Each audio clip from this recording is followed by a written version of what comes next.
3 months had passed since Jake Morrison's lecture about banned weapons. The Galactic Naval Academy continued its daily routine of classes, training exercises, and diplomatic events. Students from across the galaxy learned together, though the humans still faced subtle mockery from their alien classmates. Kexthor had graduated and taken a position aboard his brother's flagship. Zinara had completed her advanced studies and joined a research expedition. Both had left the academy convinced that humans were a primitive species that created dangerous toys they couldn't properly control. On a quiet Tuesday morning, everything changed. Admiral Lisa Carter was reviewing training reports in her office on Earth when her communication device began flashing red. Emergency signals came from the deepest reaches of space where few ships normally traveled. The void sector was known for strange gravitational effects and ancient ruins that most species preferred to avoid. Admiral Carter, her aide lieutenant, Ben Phillips said as he rushed into the office. "We're receiving multiple distress calls from the void sector. It's a joint exploration fleet from several worlds." Lisa activated her main display screen. The image showed a star map with the void sector highlighted in red. Multiple ship signals appeared as blinking dots, but they were moving erratically, like insects trying to escape from a glass jar. "What kind of exploration fleet?" Lisa asked. "Mixed species, ma'am. Drakmor battleships, Veltar research vessels, and support ships from 6 other worlds. They were investigating reports of ancient technology." Lisa frowned. The void sector was restricted space according to most galactic charts. Any expedition there would need special permission and heavy military support. "Show me the distress messages." The first transmission crackled with static. A familiar voice came through the speakers, though it sounded strained and desperate. "This is Admiral Vexthor of the Drakmor Imperial Fleet. We have encountered an unknown artifact of immense power. Our weapons are ineffective, requesting immediate assistance from any ships in range." Lisa recognized the name. Vexthor was Kexthor's older brother, one of the most arrogant commanders in the Drakmor military. For him to ask for help meant the situation was truly desperate. The second message came from a Veltar vessel. "Crystal mine to any receiving stations. We have awakened something that should have remained dormant. The artifact is learning from our attacks and growing stronger. Our computational models show complete system failure within 72 hours. "How far is the void sector from here?" Lisa asked. 4 days at maximum speed, Admiral." Lisa studied the star map more carefully. The affected area was expanding. Whatever the exploration fleet had found was not staying contained to one location. Over the next 6 hours, more transmissions arrived. Each one painted a worse picture than the last. The unknown artifact had begun emitting energy pulses that were systematically destroying everything in nearby space. Entire asteroid fields were being reduced to dust. Small moons were cracking apart. The gravitational effects were reaching across multiple star systems. Jake Morrison arrived at Earth Command that evening, recalled from the Academy for an emergency briefing. He found Lisa and her senior staff gathered around a holographic display showing the void sector in real time. "Jake, we need your opinion on this," Lisa said without looking away from the display. "You know these alien commanders better than anyone. What could make them desperate enough to call for human help?" Jake studied the tactical information. The joint fleet had started with 47 ships from 8 different species. Now only 31 ships remained, and they were all retreating to the edge of the affected area. "Show me what they found," Jake said. The display changed to show long-range sensor data from the exploration fleet. In the center of the void sector, where several ancient ruins had been detected, something new had appeared. It looked like a black sphere, perfectly smooth and impossibly large. As Jake watched, the sphere pulsed with dark energy, and another nearby asteroid exploded into fragments. "How big is that thing?" Jake asked. "Current estimates put it at roughly 5 kilometers. In diameter," said Commander Rachel Stone from the Weapons Division. "But it's growing. Each energy pulse seems to increase its size." Jake felt a cold feeling in his stomach. He had seen reports of ancient artifacts before, but nothing like this. Most old technology found in space was dead, drained of power after millions of years. This thing was not only active, it was getting stronger. "Have they tried conventional weapons against it?" Jake asked. "Everything they have," Lisa replied. "Plasma cannons, fusion missiles, particle beams. The artifact seems to absorb the energy from their attacks and use it to grow larger." Another transmission came through, this one from Prime Scholar Lendak of the Veltar expedition. "We have analyzed the artifact's energy signature. It appears to be a weapon system left behind by an unknown civilization. Our attacks are feeding it power. We recommend immediate evacuation of all inhabited systems within 50 light years." Jake looked at the expanding red zone on the star map. 50 light years would include dozens of inhabited worlds with billions of lives. The artifact wasn't just a local threat anymore. "Admiral," Lieutenant Phillips said quietly, "we're receiving a direct message for you. It's encrypted with Drakmore military codes." Lisa activated her personal communication channel. The face that appeared on her screen was older than Kexthor, but had the same sharp features and gray skin. Admiral Vexthor looked like he had not slept in days. "Admiral Carter," Vexthor said, his voice carefully controlled. "I am contacting you in my capacity as fleet commander and as a representative of the Drakmore Empire. We require assistance." Lisa kept her expression neutral. "What kind of assistance, Admiral?" "The artifact we have encountered is beyond our ability to destroy. Our military advisors have reviewed all available options." Vexthor paused, and Lisa could see how much the next words cost him. "We believe human weapons technology may be effective where ours has failed." "You're talking about Reaper-class vessels," Lisa said. It wasn't a question. "Yes." "The quantum. Disruption weapons may be able to damage the artifact in ways that conventional weapons cannot." Lisa looked around at her staff. Everyone in the room understood what this meant. The same alien commanders who had mocked human technology as too dangerous and primitive were now begging for help from the weapons they had demanded be banned. "Admiral Vexthor," Lisa said carefully, "Reaper-class vessels are prohibited by Galactic Treaty. Even if we wanted to help, deploying such weapons would require authorization from the Galactic Council." "Admiral Carter," Vexthor replied, "if this artifact is not stopped, there may not be a Galactic Council left to authorize anything. We estimate it will reach inhabited space within 6 days." The transmission ended, leaving Lisa and her staff in silence. Jake walked closer to the holographic display, studying the expanding threat zone. "How many people live in the affected area?" he asked quietly. "Current estimates put it at 8 billion across 43 different worlds," Commander Stone replied. Lisa made her decision.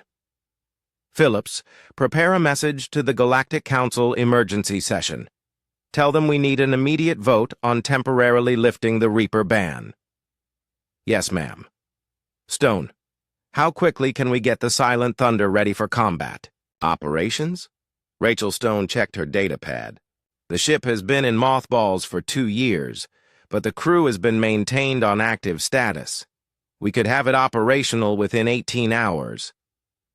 Make it 12 hours, Lisa ordered. Jake, I want you to brief Captain Phillips on everything. You know about the alien commanders in that fleet. If we're going to work with them, we need to understand how they think. As the staff dispersed to carry out their orders, Jake remained staring at the holographic display.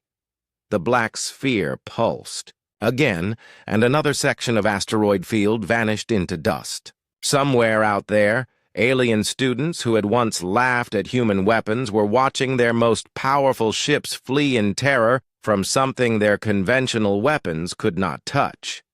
Jake wondered if they were still laughing now. He doubted it.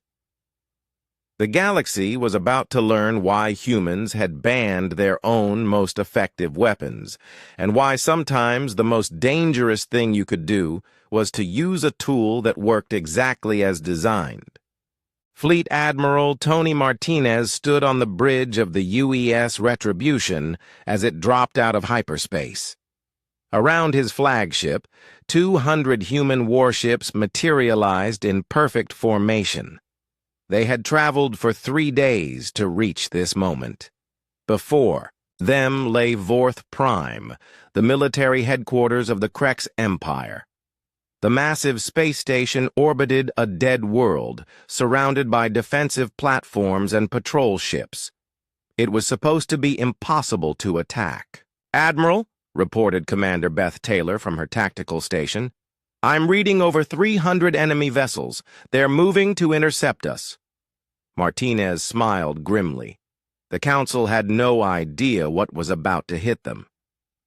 "All ships, this is Admiral Martinez. Execute Thunder 1. Across 3 different star systems, the human assault began simultaneously. Martinez had split Earth's forces into 3 fleets, each targeting a crucial Council stronghold. While he attacked Vorth Prime, Admiral Kate Sullivan was hitting the Zephyrian trade station, and Admiral Jack Chen was leading the assault on the Council's main headquarters. At Vorth Prime, the first shots came from Captain Joe Parker's stealth destroyer, UES Shadow. The small ship had been invisible to Council sensors, hiding in the asteroid field near the station. Parker's surprise attack destroyed 2 defensive platforms before the enemy even knew he was there. "Now!" Martinez shouted. The human fleet charged forward at incredible speed. The Retribution-class dreadnoughts led the attack, their massive hulls gleaming in the light of Vorth Prime's star. Behind them came heavy cruisers, fast destroyers, and clouds of fighter craft. The Krex defenders tried to form a battle line, but human tactics shattered their formation immediately. Instead of attacking in straight lines like traditional space armies, human ships moved in complex patterns that confused the enemy computers. Captain Steve Barnes, commanding the UES Retribution, targeted the station's main weapons platform. His ship's new gravitational torpedoes bent space itself, creating weapons that could not be stopped by any shield technology. "Direct hit," called his weapons officer. "The platform is breaking apart." At the same time, Captain Chris Johnson led. His fighter squadrons threw the enemy fleet like hawks hunting mice. Human pilots had trained in Earth's atmosphere, learning to fly through storms and navigate by instinct. Against alien pilots who relied on computers, they were unstoppable. Johnson's fighter screamed between 2 Krex battleships, firing plasma, bolts that found weak points in their armor. Behind him, 20 more human fighters followed his lead, turning the massive enemy ships into floating wrecks. "This is Falcon Leader," Johnson reported over the radio. "Enemy formation is breaking up. They can't match our maneuvers." The battle at Vorth Prime lasted only 4 hours. When it ended, the mighty Krex military base was a field of debris floating in space. Over half the Council's military leadership had been killed in the attack. 200 light-years away, Admiral Sullivan was achieving similar success at Commerce. Station Beta 7. The Zephyrian defenders had expected a long siege. Instead, human ships appeared from multiple directions at once, using jump technology the aliens didn't understand. Sullivan's fleet included dozens of ships designed specifically for this battle.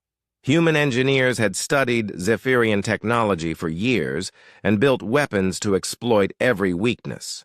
"Target their power cores," Sullivan ordered. "Show them what happens when you threaten human colonies." The Zephyrian ships were fast and maneuverable, but they couldn't match human creativity.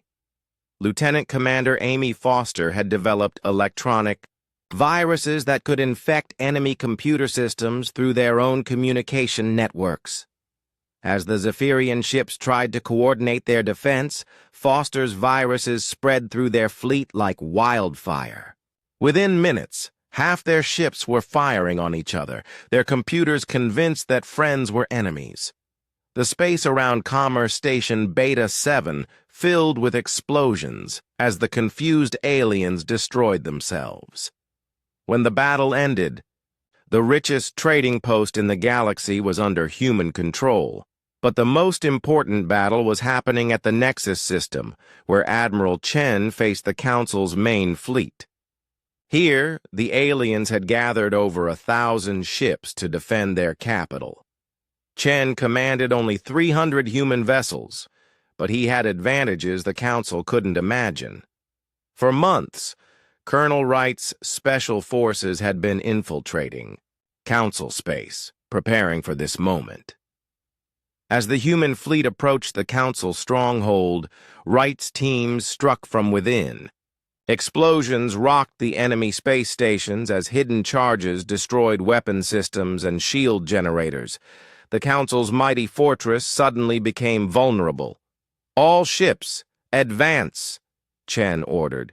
"Time to end this war." The UES Vengeance and UES Justice joined the Retribution in the attack. The three massive dreadnoughts punched through the Council's defensive line like hammers through glass. Their weapons were so powerful that single shots could destroy enemy cruisers. Behind the dreadnoughts came the rest of the human fleet. Each ship fought with the skill and determination that had made humanity the dominant species on Earth. They adapted to enemy tactics in real time, finding new ways to win even as the battle raged. General Vorth-Ka himself led the Council's counterattack from his flagship, the Krex Dominion. The massive vessel was twice the size of any human ship and armed with weapons that could crack planets. But size wasn't everything.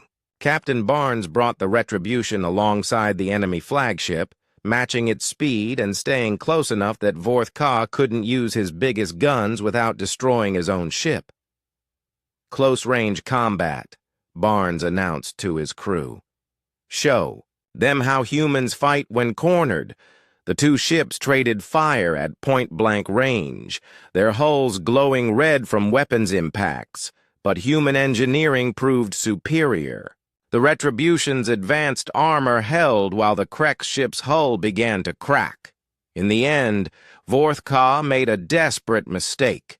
He tried to ram the human dreadnought, hoping to take his enemy down with him. But Barnes had anticipated this move. Emergency. "Jump!" Barnes ordered.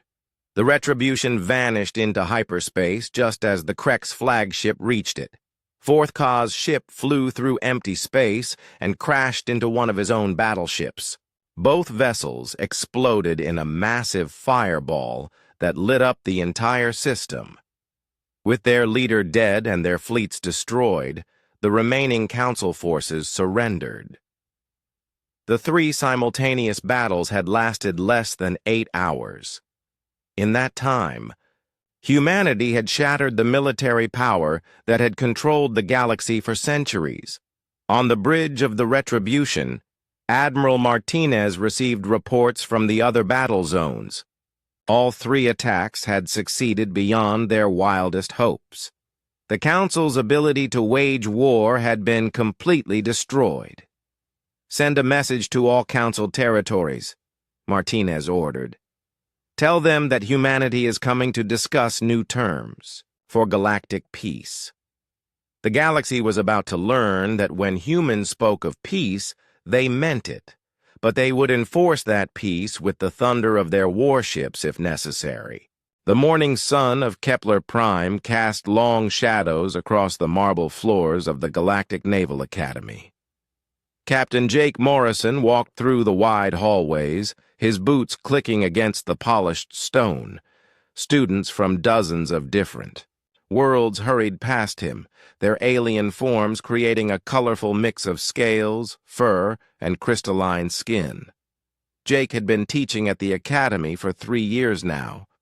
He still remembered his first day here, when the alien students looked at him like he was some kind of primitive creature who had wandered into their advanced civilization by mistake. Some still looked at him that way. He entered Classroom 7, where his advanced combat theory class was waiting.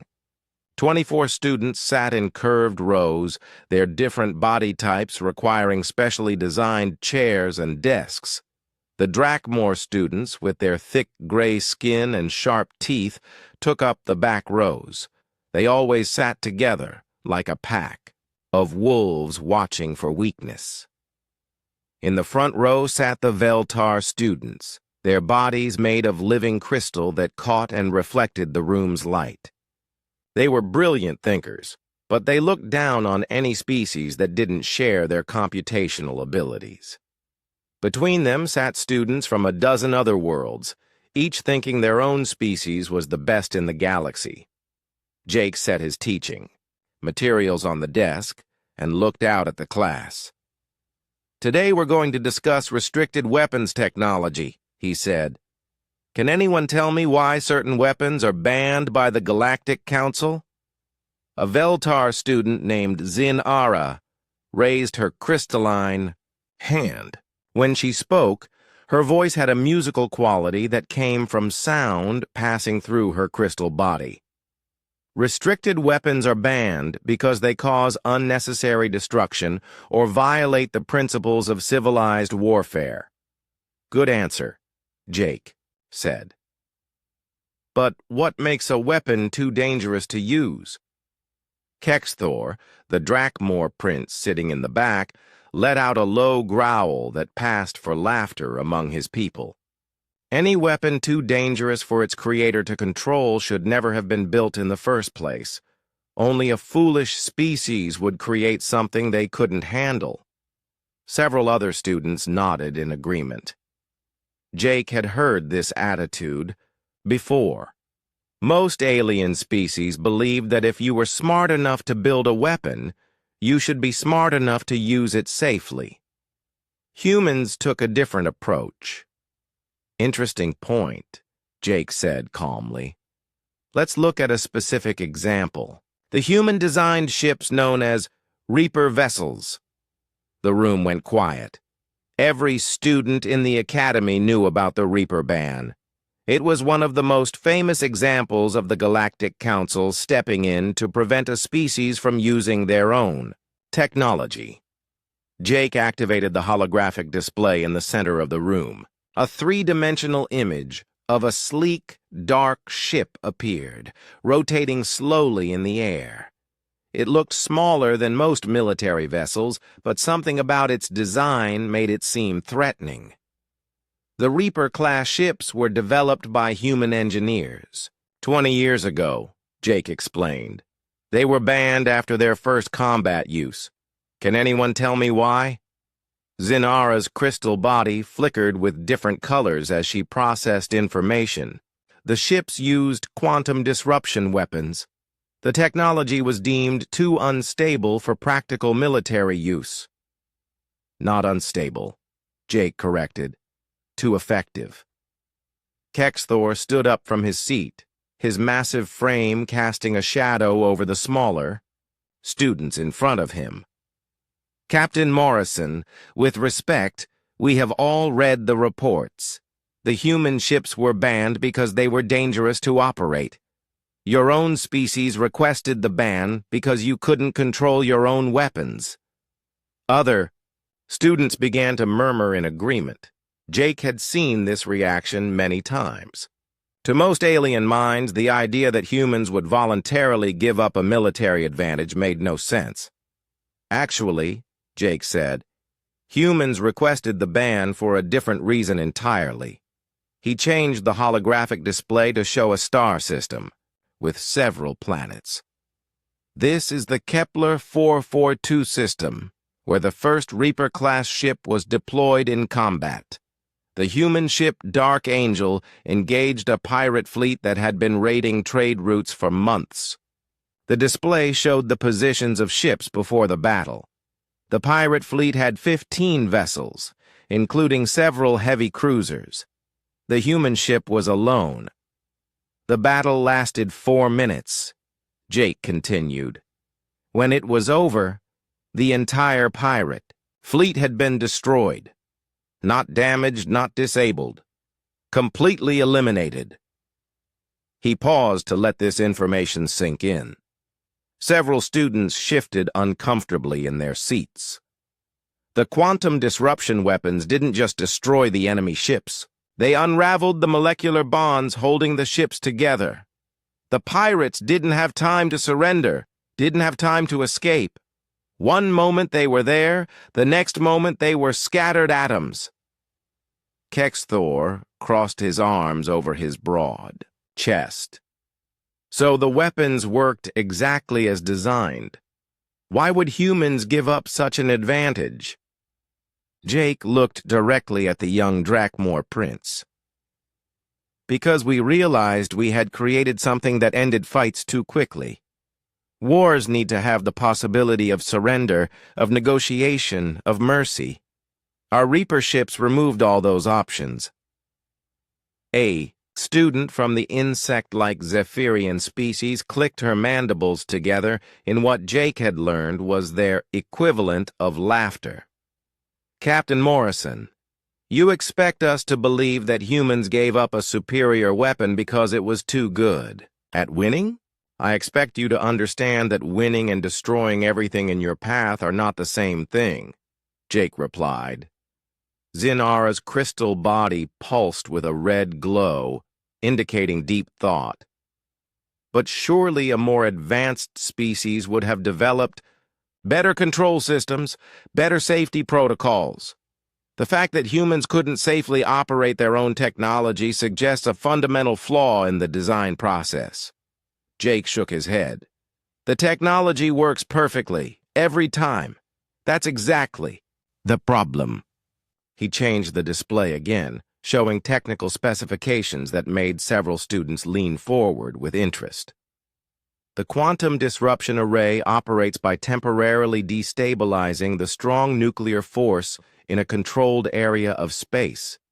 This causes atomic nuclei to break apart, releasing massive amounts of energy. But that's impossible to control precisely, Zinara said, her musical voice rising in pitch with excitement. The quantum effects would cascade unpredictably.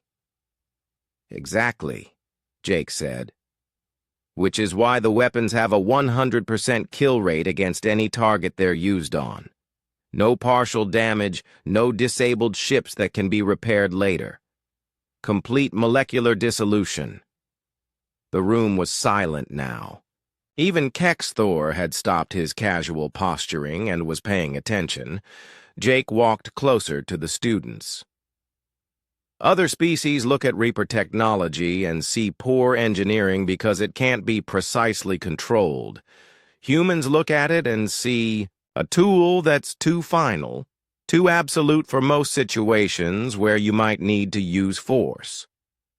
Your species created weapons so crude that even you fear them, Kexthor said, but his voice lacked the mocking tone it had carried earlier. Jake smiled, slightly. Fear isn't the right word. Respect might be better. Some doors once opened cannot be easily closed again. The bell chimed, indicating the end of class. Students began packing their materials and filing out of the room. As Kexthor passed Jake's desk, he paused. "Captain Morrison," the young Drakmor said quietly, "do any of these Reaper ships still exist?" Jake looked up at the alien prince. "That's classified information, student. But I will say this. Just because something is banned doesn't mean it stops existing." Kexthor nodded slowly and left the room. Jake watched him go, wondering if any of his lessons about the responsibility that came with power would stick. In his experience, most young beings had to learn the hard way that strength without wisdom was just another form of weakness. He gathered his materials and headed for his next class, not knowing that in 3 months, the galaxy would face a threat that would test everything he had tried to teach his students about the true cost of ultimate weapons. Captain Jake Morrison stared out the viewport of the UES Liberty as they approached Kepler 442b. The planet below looked peaceful, with its green continents and blue oceans. White clouds drifted across the surface like cotton balls. This was the third Verdani colony world he would visit this month, bringing medical supplies and food from Earth. "Captain, we're getting some strange readings," said Lieutenant Ben Tucker from the communications station. His voice carried worry. "I'm not picking up any of the usual radio signals from the surface." Morrison frowned. "The Verdani were always talking to each other. Their plant-like bodies used a form of chemical communication that humans had learned to translate into radio signals. The silence was wrong." "Try hailing the main settlement," Morrison ordered. He turned to Dr. Alex Turner, who stood beside him studying his tablet. "Doctor, have you ever known the Verdani to go completely quiet like this?" Dr. Turner shook his head. His face was pale. "Never. They communicate constantly, even when they sleep. They send out basic life signals to their neighbors." Ambassador Lisa Grant stepped forward from the back of the bridge. She had been looking forward to this diplomatic visit. The Verdani were humanity's first real friends among the stars. They had taught humans how to grow better crops and how to feed everyone on Earth. In return, humans had helped them build better cities and defend themselves from space pirates. "Still nothing, Captain," reported Tucker. "Wait, I'm getting something. It's very weak." A crackling voice came through the speakers. The words were in the Verdani language, but the computer quickly translated them. "Help us. Please help us. They killed everyone. The cities are burning." Morrison felt his stomach drop. "Set us down near the main city. Alert all departments. We may have wounded to treat." As the Liberty descended through the atmosphere, the crew could see smoke rising from multiple points on the surface. What should have been a thriving city of crystal towers and living gardens was now a field of ash and twisted metal. Commander Ryan Hayes, Morrison's second in command, joined them on the bridge. He had been in the military for 20 years and had seen many terrible things. But as he looked at the destruction below, his face went white. "My God," he whispered. "What happened here?" They landed in what used to be the city's central park. The beautiful trees that the Verdani loved so much were now black stumps. The ground was covered in a fine gray ash that used to be buildings and people. Morrison assembled a rescue team. Dr. Turner insisted on coming along, even though it was dangerous. Ambassador Grant also refused to stay behind. "These people were our friends," she said. "I need to see what happened." They walked through the ruins wearing protective suits. The air was full of toxic smoke and radiation. Their instruments detected the energy signatures of military-grade plasma weapons. These were not the tools of pirates or rebels. This was the work of a real army. "Over here," called Sergeant Kim Lopez from the medical team. She had found a group of Verdani survivors hiding in what used to be a school. There were maybe 30 of them, out of a city that once held 2 million people. The survivors were badly hurt, Their green bark-like skin was burned and cracked. Some had lost limbs to the weapons fire. Dr. Turner immediately began treating them while Morrison tried to find out what happened. The Verdani elder who seemed to be leading the survivors was named Zelmora. She had been a teacher before the attack. Her voice was weak as she spoke through the translator. "They came without warning," she said. "Ships from the Galactic Council. Big ships with the symbols of the Krex Empire. They said we were hiding weapons. They said we were planning to attack other worlds." Morrison knew this was a lie. The Verdani were peaceful by nature. They had never built weapons, never attacked anyone. Their whole culture was based on growing things and helping others. "We tried to tell them they were wrong," Zelmora continued. "We showed them our cities, our farms, our schools, but they did not listen. The big one, the one with scars on his face, he just laughed. He said the galaxy had no room for weak races. That helped humans." Ambassador Grant knelt beside the injured teacher. "Zelmora, you said they mentioned humans. What exactly did they say?" The Verdani's large eyes filled with what might have been tears. "The scarred one said that you humans were getting too strong, too smart. He said that anyone who helped humans would be punished. That Earth would be next." The rescue team spent 6 hours searching the ruins. They found a few more survivors, but not many. The attack had been thorough and brutal. Entire neighborhoods had been turned to glass by the heat of plasma bombardment.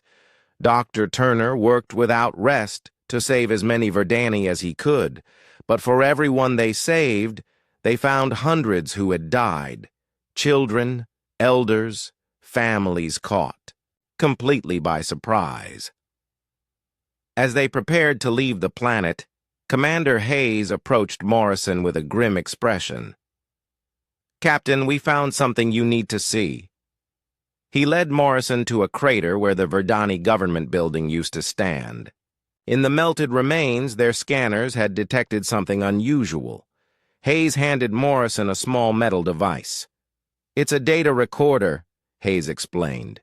"Krex military issue. Looks like someone dropped it during the attack." Dr. Turner examined the device with his equipment. After a few minutes, he looked up with anger in his eyes.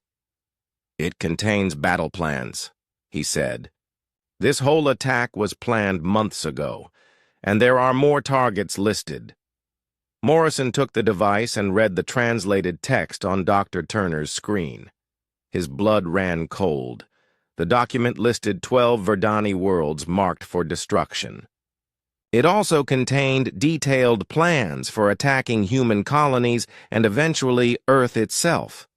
"They're going to kill all of them," Morrison said quietly. "Every Verdani in the galaxy, and then they're coming for us."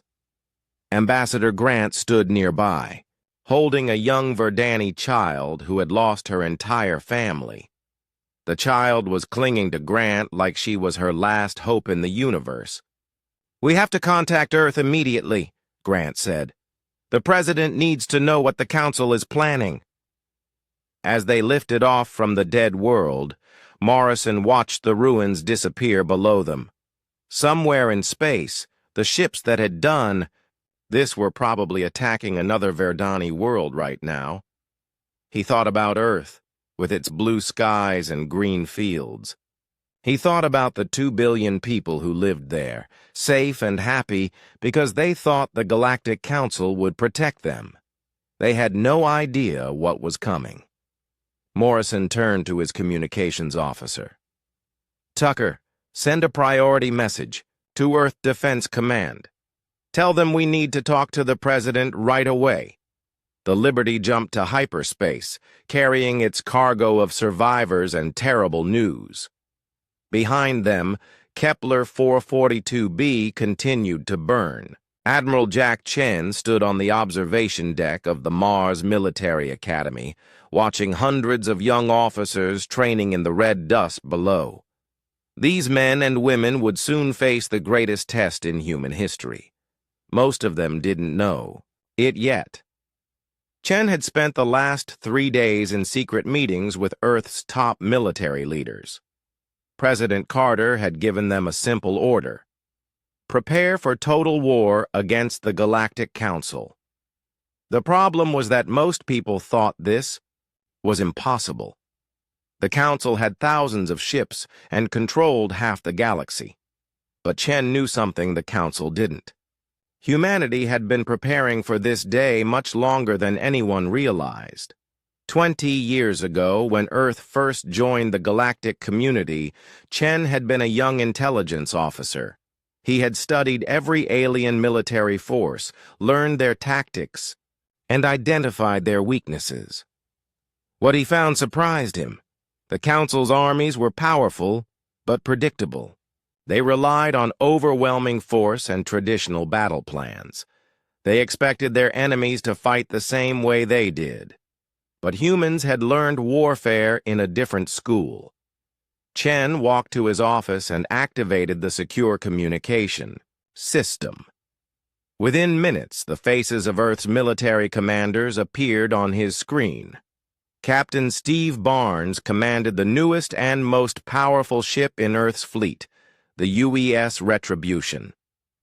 The massive dreadnought was twice the size of anything the Council had ever seen, armed with weapons that could punch through any known shield. "Admiral," Barnes said, "my ship is ready for combat. We've finished installing the new plasma cannons and gravitational torpedoes. The crew has been training for months." Lieutenant Commander Amy Foster joined the conversation from the research station on Europa. The young officer was brilliant, having graduated top of her class from the academy at age 22. She had spent the last 5 years studying captured alien technology. "Sir," Foster reported, "we've completed our analysis of Council ship designs. Their hulls are strong, but their power systems have a critical weakness. If we can overload their main reactors, their shields will collapse completely." Colonel Dan Wright appeared on screen from a location he couldn't reveal. His special forces. Teams had been operating in Council space for months, gathering intelligence and preparing for this moment. "Admiral, my teams are in position near 3 major Council military bases," Wright said quietly. "We've identified their command centers, weapon storage facilities, and ship construction yards. When you give the word, we can cripple their ability to fight back." Chen nodded. Everything was falling into place. But the most important piece was still being prepared in the orbital shipyards above Earth. "Captain Barnes, report to Shipyard 7 immediately. It's time to see what humanity can really build." 4 hours later, Barnes stood in the main assembly bay of Earth's largest shipyard. What he saw took his breath away. 3 massive ships floated in the construction cradles, each one larger than anything he had ever imagined. The ships were sleek and deadly, their black hulls covered in armor that seemed to absorb light. Advanced weapons bristled from every surface. These weren't just warships. They were instruments of total destruction. Admiral Chen joined Barnes on the observation platform. "Meet the Retribution-class dreadnoughts," he said with pride. "The UES Retribution, UES Vengeance, and UES Justice. Each one carries enough firepower to level a small moon." Barnes stared at the ships in amazement. "How long have you been building these?" "Since the day we joined the galactic community," Chen replied. "Some of us knew this day would come. The Council has destroyed dozens of species over the centuries. We weren't going to let them add humanity to that list." Chen led Barnes through the Retribution's corridors. The ship was a masterpiece of human engineering. Advanced computers controlled every system. The weapons could target multiple enemies at once. The engines could push the ship faster than anything the Council had. But the most impressive feature was something the aliens would never expect. Hidden throughout the ship were manufacturing bays where smaller vessels could be built and launched during battle. The Retribution wasn't just a warship, it was a mobile factory. "The Council thinks they know how humans fight," Chen explained. "They've seen our older ships and think we're just another weak species. They have no idea what we're really capable of." On the bridge, Barnes met his crew for the first time. They were the best officers Earth had ever produced. Each one had been training for this mission for years. Commander Beth Taylor would serve as his tactical officer. She had studied every major space battle in galactic history and could predict enemy movements before they happened. Captain Joe Parker would command the ship's fighter squadrons. His pilots were so skilled they could fly through asteroid fields while blindfolded. Lieutenant Sam Wilson controlled the ship's electronic warfare systems. He could hack into enemy computers and turn their own weapons against them.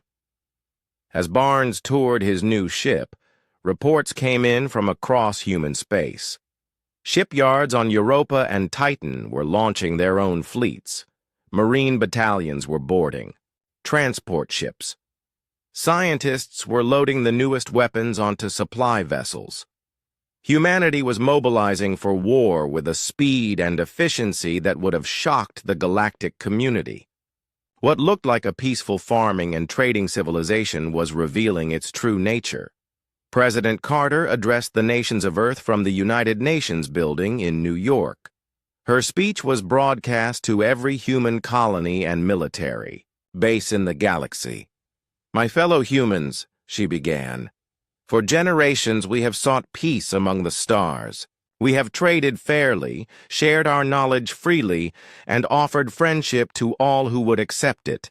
Today, that peace has been shattered by those who mistake kindness for weakness." The president's voice grew stronger as she continued. "The Galactic Council has murdered our allies and threatened our homes. They believe we will submit to their demands out of fear. They are wrong. Humanity has never bowed to bullies, and we will not start now." Across human space, millions of people watched their leader declare war on the most powerful force in the galaxy. Some were afraid, others were angry, but all of them understood that there was no other choice. Admiral Chen received the final authorization, codes 30 minutes after the president's speech. Operation Thunderstrike would begin in 72 hours. He sent encrypted messages to Admiral Kate Sullivan, who commanded the main battle fleet, to Admiral Tony Martinez, who would lead the assault on the Council's headquarters, to every ship, captain, marine commander, and pilot in Earth's forces. The message was simple: the hammer falls at dawn.